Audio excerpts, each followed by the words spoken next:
నమస్తే అండి. I'm doctor Kiran Karthik. నేను లాలిత్యం హాస్పిటల్‌లో pediatric intensivist and general paediatrician.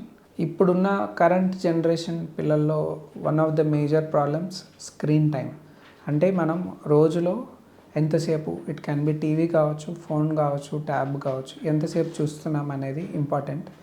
ఇది మనకున్న బిజీ లైఫ్ స్టైల్ వలన మనం పిల్లలతో ఎక్కువ టైం స్పెండ్ చేయకపోవటం వలన కావచ్చు, డ్యూ టు వేరియస్ రీజన్స్ పిల్లలు ఎక్కువ టైం టీవీ కావచ్చు, ట్యాబ్ కావచ్చు, ఏదైనా స్క్రీన్ని చూస్తున్నారు. దీనికి రికమెండేషన్స్ ఉన్నాయి, ఏ వయసులో ఎంత టైం చూడొచ్చు అని.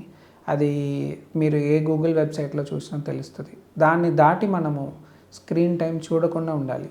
ఎందుకు చూడకూడదు అంటే, ఒకటి, ఇలా ఎక్కువ స్క్రీన్ టైం అలవాటు పడిన వాళ్ళల్లో ఒబెసిటీ కావచ్చు, కళ్ళకి సంబంధించిన ఇబ్బందులు కావచ్చు, బిహేవియరల్ ఇష్యూస్ కావచ్చు, ఇవన్నీ వస్తాయి. దీంతో పాటు దానికి అలవాటు పడిపోవడం, అంటే నేను స్క్రీన్ని చూడాలి, దాని స్క్రీన్ మనం తీసేస్తుంటే తట్టుకోలేకపోవడం, అగ్రెసివ్ బిహేవియర్ కావచ్చు.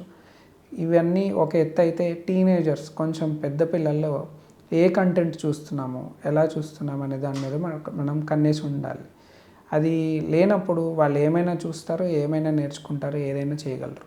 సో వ్యూవింగ్ అంటే వాళ్ళతో పాటు కూర్చొని మనం స్క్రీన్ టైంని పంచుకోవడం, ఫ్యామిలీ అందరూ కలిసి తినడం, ఫుడ్కి సంబంధించి ఇవన్నీ చేయడం వలన మనం స్క్రీన్ టైంని తగ్గించుకోవడానికి కుదురుతుంది.